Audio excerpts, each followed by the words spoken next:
Hello everyone, welcome back. स्वागत है एक बार फिर से एक और बेहतरीन सेशन में जहां हम लोग ग्रामर और वोकैब की प्रैक्टिस कर रहे हैं ना। ग्रामर और वोकैब के बेहतरीन क्वेश्चंस आपके साथ डिस्कस कर रहे हैं। तो आज इस सीरीज को आगे बढ़ाएंगे। एक और बेहतरीन प्रैक्टिस सेशन आपके लिए लेके आए हैं ग्रामर और वोकैब का।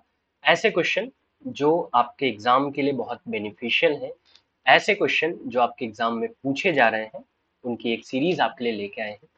तो जल्दी जल्दी जुड़ जाइए सेशन के साथ विदाउट बीइंग लेट।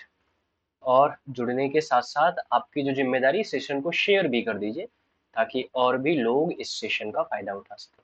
सेशन को शेयर भी कर दीजिएगा, जल्दी से शेयर करके सेशन को आ जाइए। बहुत बेहतरीन सेशन है, बहुत बेहतरीन जानकारी है आज के सेशन में। शुरुआत हमेशा की तरह एक पॉजिटिव थॉट से, और आज का पॉजिटिव थॉट कहता है you only fail when you stop trying. असफलता तभी हमको ओवरकम कर सकती है जब सफलता के लिए प्रयास करना हम छोड़ देते हैं। जब तक लगे रहेंगे, जब तक जूझते रहेंगे, तब तक असफलता हमारे आसपास नहीं आ सकती। जैसे ही हम कहेंगे लेट इट गो, वैसे असफल होना शुरू होंगे। इसलिए लगे रहिए, जूझते रहिए, संघर्ष जरूर सफल होगा। जो डटा रहेगा वही जीतेगा, जो लड़ता रहेगा वही जीतेगा, निश्चित तौर पर वही जीतेगा। लगे रहिए, निश्चित तौर पर सफलता मिलेगी। एक बार शेयर जरूर कर दीजिएगा सेशन को, एक और प्रैक्टिस सेशन आपके लिए। एक बार शेयर जरूर कर दीजिए, ये आपकी जिम्मेदारी पर रहेगा। लाइक और शेयर, सेशन को लाइक और शेयर जरूर कर दीजिए। चलिए शुरू करते हैं। क्या है क्वेश्चन आज? सबसे पहले कुछ क्वेश्चन मिलेंगे जो एक्टिव पैसिव फॉर्मेट में, यानी एक्टिव है तो पैसिव में चेंज करना है, पैसिव है तो एक्टिव में चेंज करना है। एक्टिव पैसिव आपने पढ़ रखा है, क्वेश्चन करने में दिक्कत नहीं होगी, बाकी यहाँ भी समझते चलेंगे। जैसे लिखा है did they treat the prisoner cruelly, ये एक्टिव वाइज है, इसको पैसिव चेंज करना है। Did they treat the prisoner cruelly. अब आपको पता है कि जब हम एक्टिव टू पैसिव बनाते हैं तो we have to focus on the object ना। ऑब्जेक्ट हमको फोकस करना पड़ेगा। अब यहाँ लिखा है दे क्या है? दे सब्जेक्ट है आपके सेंटेंस का। किसको ट्रीट कर रहे हैं? द प्रिजनर को। प्रिजनर क्या है? ऑब्जेक्ट है, मतलब प्रिजनर पहले आ जाएगा। लेकिन चूंकि सेंटेंस इंट्रोगेटिव में है, अब आप पैसिव वाइज में पढ़ते हैं कि tense, meaning and structure of the sentence can not be changed, बदला नहीं जा सकता ये तीनों। इसका मतलब स्ट्रक्चर ऑफ सेंटेंस क्या? इंट्रोगेटिव है, तो मेरा जो पैसिव होगा वो भी इंट्रोगेटिव होगा। अब डिड क्या है? Past indefinite. पास्ट इंडेफिनिट के पैसिव में हेल्पिंग वर्ब क्या हो जाती है? वाज और वर। तो दो ऑप्शन तो मैं वैसे ही हटा दूंगा क्योंकि मुझे वाज या वर चाहिए। अब चूंकि प्रिजनर सिंगुलर है तो वाज चाहिए, दो ऑप्शन में वाज है। Was the prisoner. अब उसके बाद वर्ब की थर्ड फॉर्म, वर्ब की थर्ड फॉर्म ट्रीटेड लिखा है, यहाँ भी लिखा है, लेकिन बीच में बी आ गया, जबकि बी की कोई रिक्वायरमेंट नहीं है, मतलब ऑप्शन डी भी रॉन्ग है। आपका करेक्ट आंसर क्या हो गया? Option B. Was the prisoner treated cruelly, दे का क्या हो जाएगा? बाई दिन हो जाएगा। यही स्ट्रक्चर बनेगा ना। ऑब्जेक्ट, सॉरी, एक सेकंड।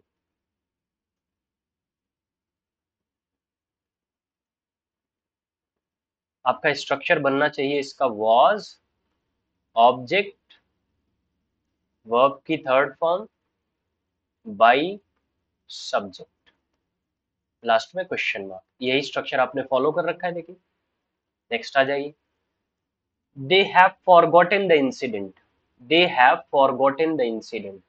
अब इसको चेंज करिए, they have forgotten the incident. The incident आपका ऑब्जेक्ट है, पहले वो आ जाएगा। अब यहाँ दे से शुरू है, इसको हटा दिया। तीन, द इंसिडेंट से शुरू है, द इंसिडेंट सिंगुलर है, मतलब हैज लगेगा, हैव नहीं लगेगा। ये भी हट गया। यहाँ आ गया इज, ये भी हट गया। ऑप्शन सी हो गया। आपने हेल्पिंग वर्ब फोकस करी, आपको आंसर मिल गया। क्योंकि आपको पता है अगर हैव लिखा है तो चेंज हो गया, हैज बीन, हैव बीन होगा, और कोई हेल्पिंग वर्ब हो नहीं सकती। इज इसलिए हट गया क्योंकि वो बाहर की हेल्पिंग वर्ब है। हैव बीन वाला ये वाला हट गया क्योंकि सब्जेक्ट को ऑब्जेक्ट करना था, यहाँ सब्जेक्ट ही रह गया। ये इसलिए हटा दिया क्योंकि यहाँ इंसिडेंट सिंगुलर है, हैव बीन नहीं, हैज बीन चाहिए। आपका option C correct answer. Next question की तरफ आइए। Who taught you English? Who taught you English? इसमें ऑब्जेक्ट क्या है? दो ऑब्जेक्ट, यू और इंग्लिश दोनों है, लेकिन आपके सेंटेंस की शुरुआत हु से हो रही है। अब आप रूल पढ़ते हैं कि अगर हु या व्हाट सेंटेंस की शुरुआत करे एज अ सब्जेक्ट, मतलब और कोई सब्जेक्ट ना हो, तो उनको चेंज करते समय बाई हुम का यूज कर लेते हैं। अगर व्हाट है तो बाई व्हाट कर लेंगे, ठीक है। बाई हुम आ जाता है, फिर आपकी आती है हेल्पिंग वर्ब, फिर आपका आता है ऑब्जेक्ट, फिर आपका आता है वर्ब की थर्ड फॉर्म, फिर अगर सेकंड ऑब्जेक्ट है तो वो आ जाता है। ठीक है, ये स्ट्रक्चर बनता है, क्वेश्चन मार्क लास्ट में लगता है।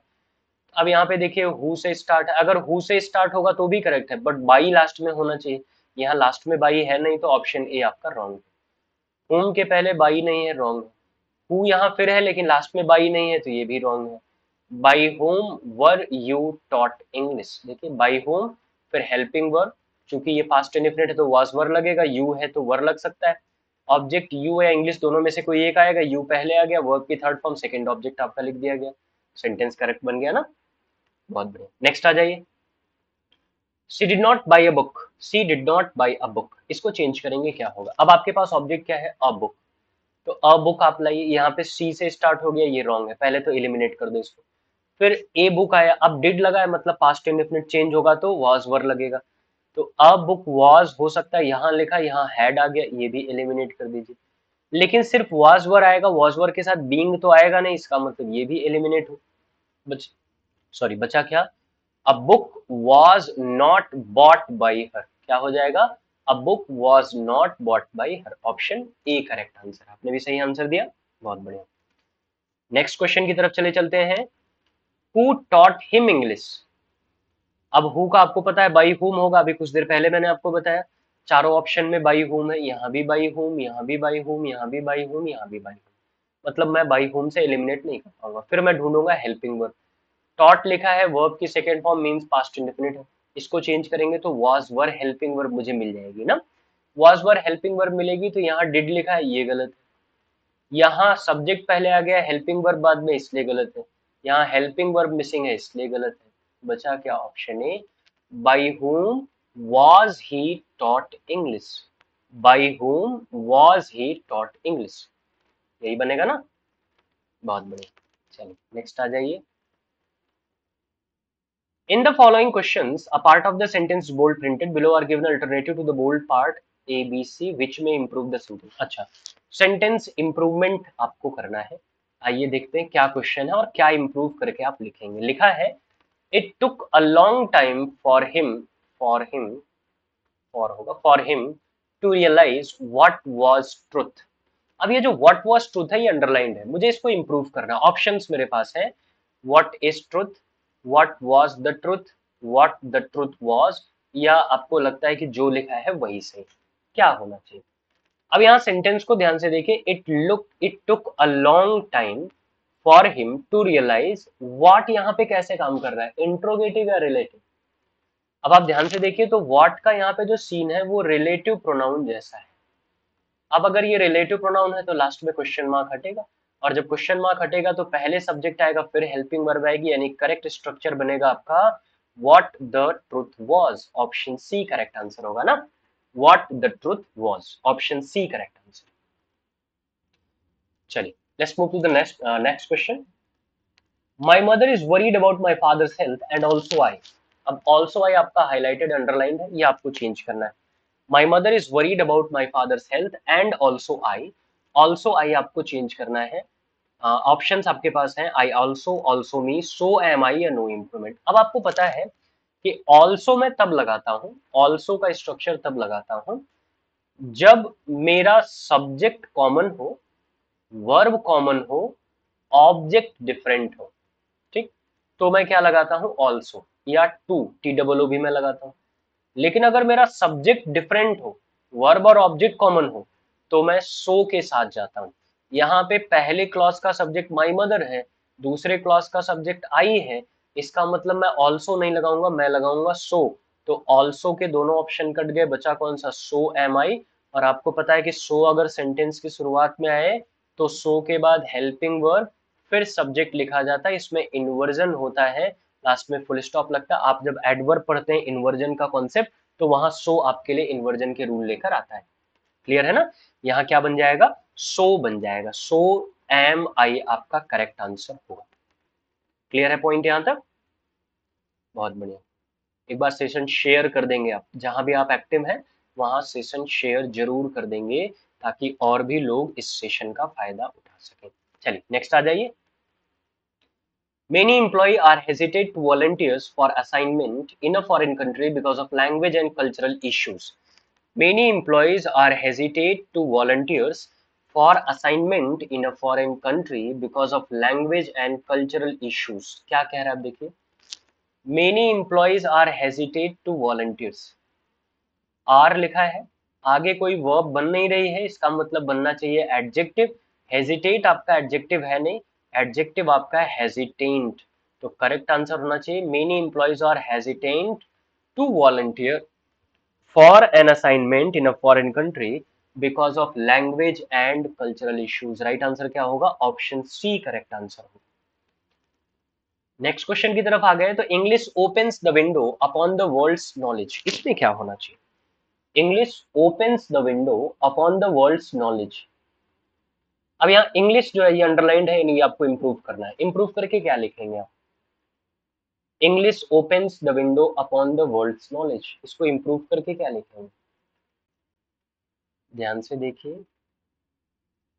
द इंग्लिश ये तो अंग्रेजों के लिए हो जाएगा, द इंग्लिश लैंग्वेज कर सकते हैं, वैसे इंग्लिश भी आपने लिखा तो ठीक है, बट आप स्पेसिफिक करना चाहें तो द इंग्लिश लैंग्वेज आप कर सकते हैं, और यही राइट आंसर भी आपको दिया गया जब आपको ये क्वेश्चन पूछा गया। The English language opens the window upon the world's knowledge, option B आपका करेक्ट आंसर है। If one works hard you have got the reward, अब इसमें यू हैव गॉट आपका अंडरलाइंड है, ये आपको इंप्रूव करना है। इंप्रूव करके आप क्या लिखेंगे?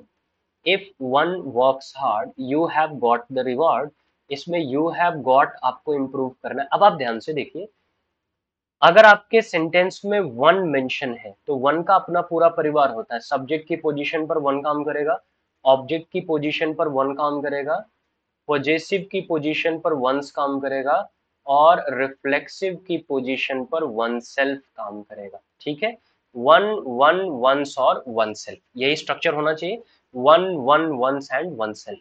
तो जब आपने यहाँ पर वन लिया तो इसके स्थान पर वन ही चाहिए, यहाँ भी वंस नहीं, सॉरी यू नहीं हो सकता, यहाँ आ जाएगा वन। अब चूंकि ये कंडीशनल सेंटेंस है, पहला वाला प्रेजेंट इंडेफिनिट है तो दूसरा फ्यूचर इंडेफिनिट होगा, तो आपको लिखना पड़ेगा one will get, one will get, option C correct answer मिल गया। सॉरी, ऑप्शन सी आपका करेक्ट आंसर होगा।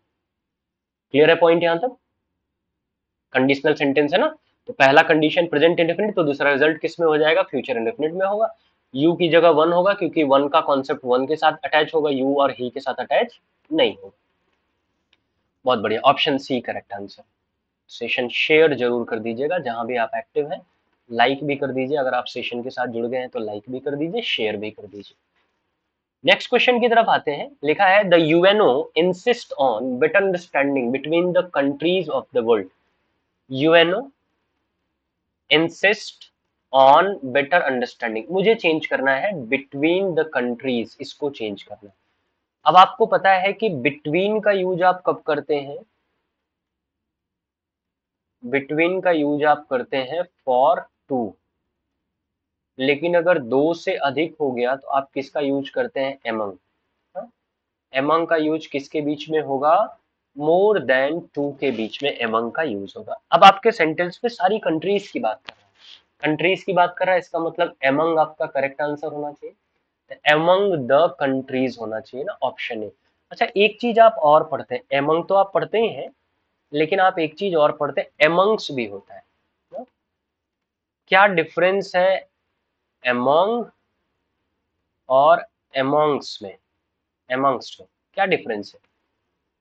एमंग के बाद जो वर्ड आएगा वो कॉन्सोनेंट साउंड लेकर आएगा, तब तो एमंग लगेगा।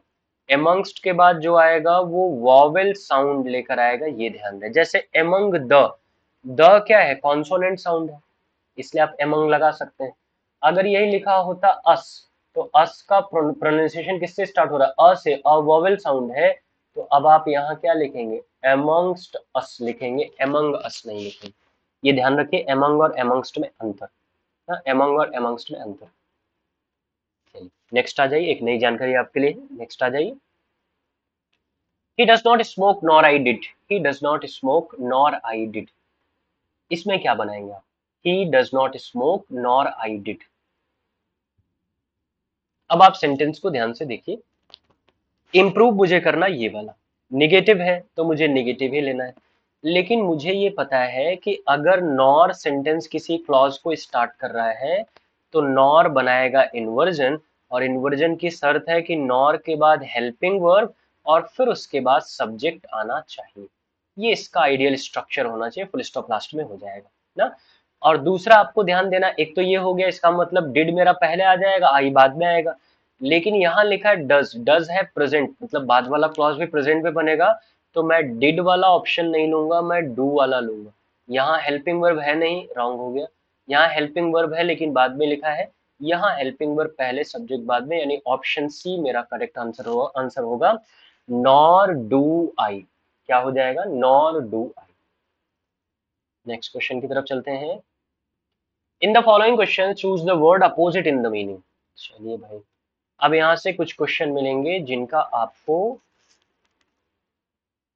एंटोनिम बताना है, विलोम बताना है।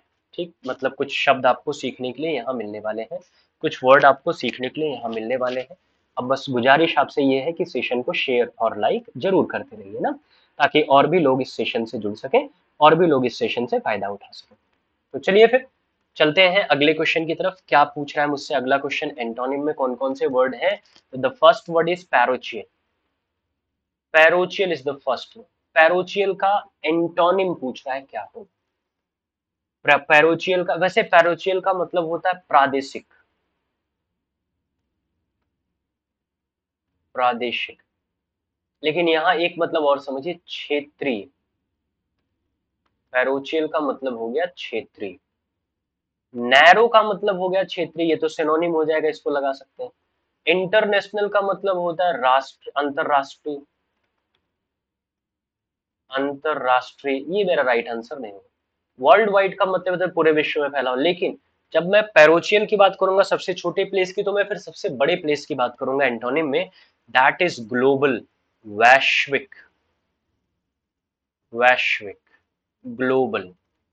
अब आप बात करेंगे कि सर इंटरनेशनल और वैश्विक में, इंटरनेशनल का मतलब होता है जहां जहां देश सीमाएं हैं उनकी बात करें, ग्लोबल का मतलब होता है पूरे विश्व में, पूरे संसार में कहीं भी ना। तो पैरोचियल सबसे छोटा स्थान, ग्लोबल पूरे संसार को कनेक्ट कर लिया, इसलिए ग्लोबल करेक्ट एंटोनिम होगा। नेक्स्ट क्वेश्चन की तरफ चलिए। फैलेबल का बता दीजिए, फैलेबल का करेक्ट एंटोनिम क्या होगा?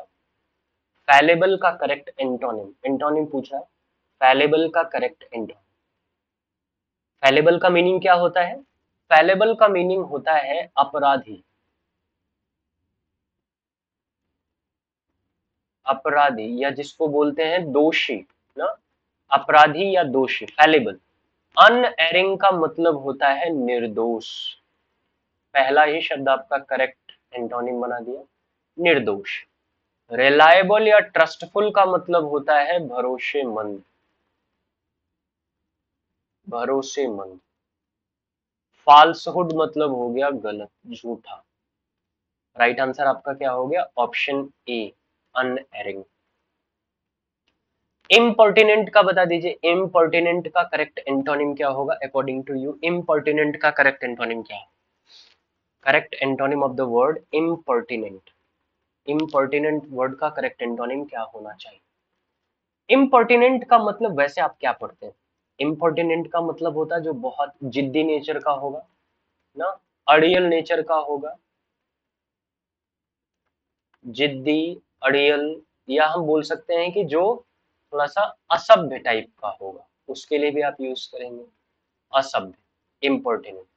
एरोगेंस का मतलब होता है घमंड, ये तो इससे मिलता जुलता हो गया, हमें चाहिए एंटोनिम। एप्रोप्रिएट मतलब होता है उपयुक्त। रिस्पेक्टफुल मतलब होता है सम्मानित।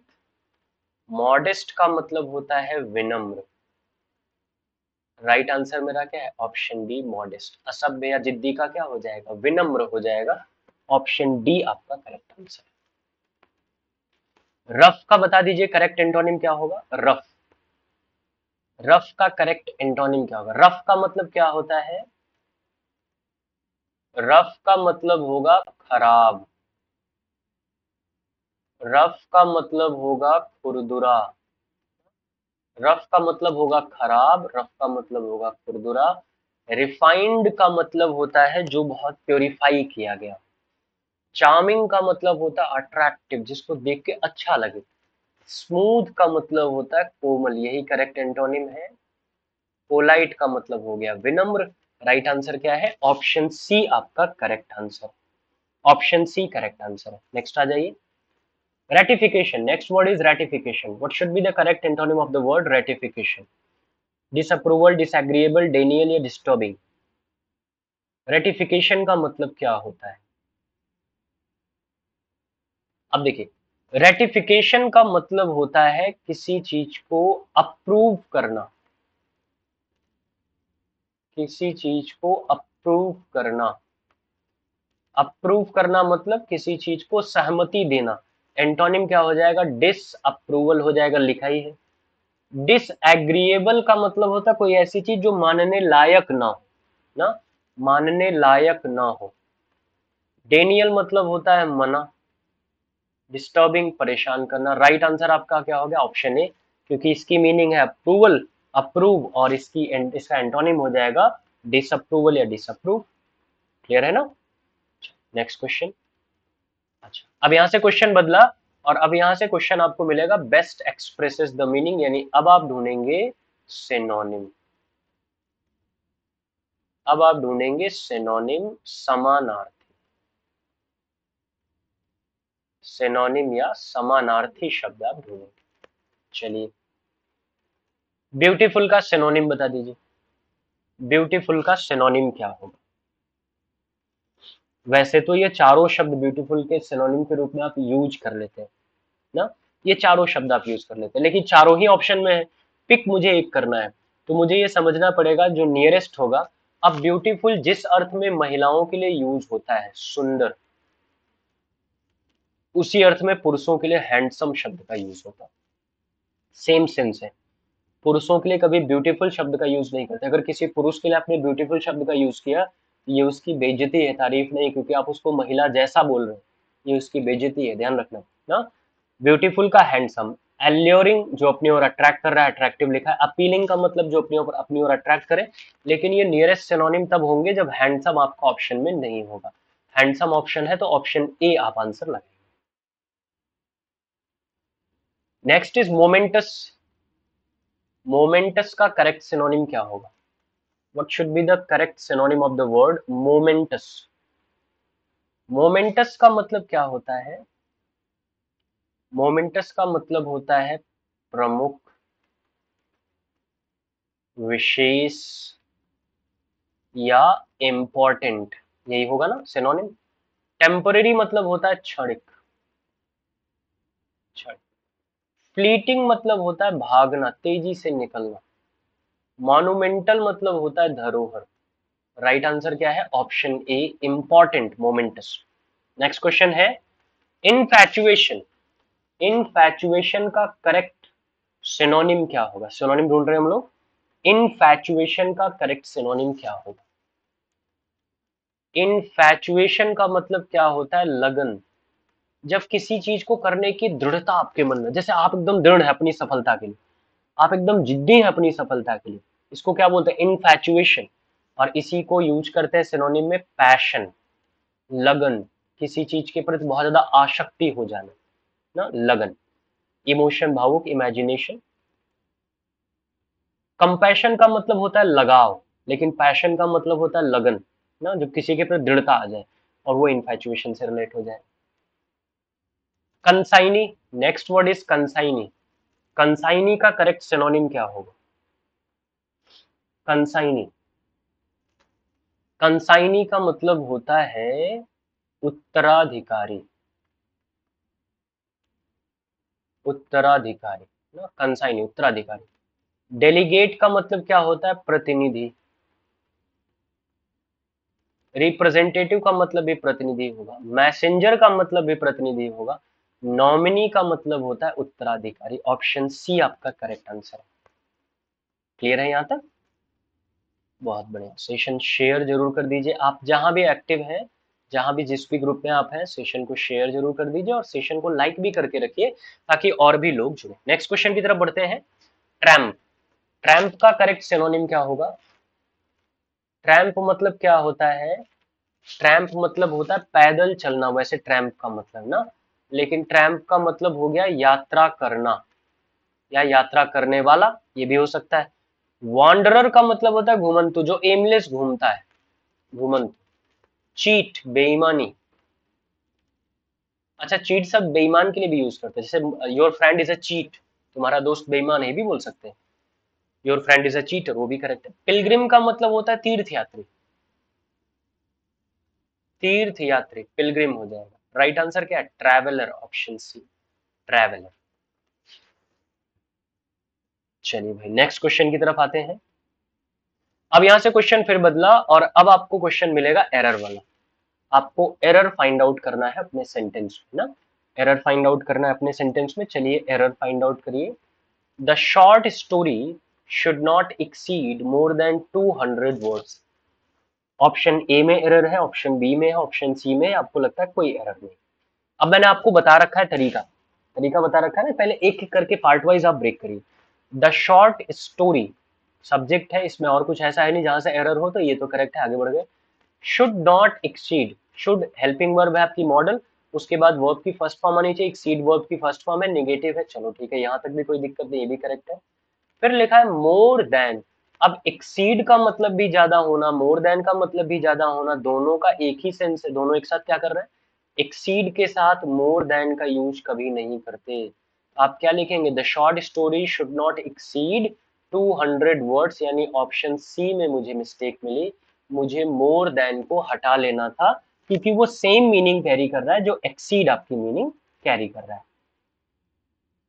क्लियर है? नेक्स्ट आ जाइए। The introduction of job-oriented courses in the self-financing colleges attract many students. The introduction of job-oriented courses in the self-financing colleges attract many students. अब आपका सब्जेक्ट क्या है सेंटेंस का? द इंट्रोडक्शन, क्योंकि ऑफ लिखा है, ऑफ के पहले वाला सब्जेक्ट माना जाएगा। द इंट्रोडक्शन सब्जेक्ट है, सिंगुलर या प्लूरल? ऑब्वियस है, ये क्या है? सिंगुलर है। सब्जेक्ट मेरा सिंगुलर है। अब आगे आइए। इन the self financing college, attract मेरा क्या है? वर्ब है। सब्जेक्ट मेरा क्या था? सिंगुलर, तो वर्ब मेरी क्या होगी? सिंगुलर होनी चाहिए। जबकि आपको पता है वर्ब की फर्स्ट फॉर्म बाई नेचर कैसी होती है? प्लूरल। सिंगुलर बनाने के लिए एस या ई एस लगाना पड़ता है।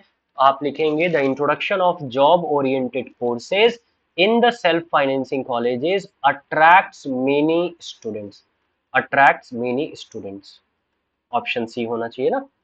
Next, I know doctor you are referring to. I know doctor you are referring to. अब जैसे इसने कहा you are referring to, जिस डॉक्टर को आप रेफर कर रहे हैं मैं उसको जानता हूं।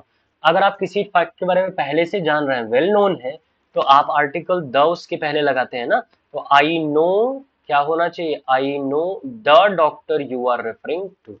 आई know the doctor you are referring to, ये करेक्ट स्ट्रक्चर होगा। क्योंकि आपको पता आर्टिकल द हम कहाँ लगाते हैं? स्पेसिफिक चीजों के पीछे लगाते हैं। अब चूंकि डॉक्टर्स के बारे में मुझे पहले से पता है, मैंने लिख दिया कि मैं उस डॉक्टर को जानता हूं जिसको आप प्रेफर कर रहे हैं, मैं उस डॉक्टर के बारे में जानता हूं ना। तो डॉक्टर के पहले मुझे क्या लगाना पड़ेगा? द, ताकि मैं ये शो कर सकूं कि मैं इस नाउन के बारे में पहले से मेरे पास इंफॉर्मेशन है। तो आर्टिकल द हो जाएगा, सेंटेंस बनेगा I know the doctor you are referring to. यहां तक पॉइंट क्लियर है? अगर आपने अभी तक नहीं किया तो सेशन को लाइक और शेयर जरूर कर दीजिएगा ना, ताकि और भी लोग इस सेशन से जुड़े, और भी लोग इस सेशन का फायदा उठा सके। लाइक और शेयर जरूर कर दीजिएगा सेशन को। तो आज के सेशन में इतने ही क्वेश्चन आपको मिलने थे, 25 क्वेश्चन। उम्मीद करता हूँ कुछ नए क्वेश्चन मिले होंगे और कुछ अच्छे वर्ड्स मिले होंगे जिनको आप प्रिपेयर कर लेंगे, जिनके बारे में आप इंफॉर्मेशन नहीं रखते थे, आज आपको वो मिल गए, तो आप उनको प्रिपेयर जरूर कर लेंगे, जरूर कर लीजिए, और कोई ऑप्शन नहीं है, प्रिपेयर जरूर कर लीजिए। फिर मुलाकात होगी अगले सेशन में कुछ और बेहतरीन प्रश्नों के साथ। लाइक और शेयर जरूर कर लीजिए, पहली बार चैनल पर है तो सब्सक्राइब भी कर लीजिए, ताकि लगातार मिल रही वीडियोस आपको मिलती रहे और आपकी इंप्रूवमेंट होती रहे आपकी प्रिपरेशन की जर्नी में ना। टाइमिंग सेम है, सेम टाइम पर वीडियोस आपको मिलते रहेंगे, सेम चैनल पर वीडियोस आपको मिलते रहेंगे। मिलते हैं फिर अगले सेशन में, तब तक के लिए लेते हैं विदा। स्वस्थ रहिए, मस्त रहिए, हंसते मुस्कुराते रहिए। Thank you so much, best of luck.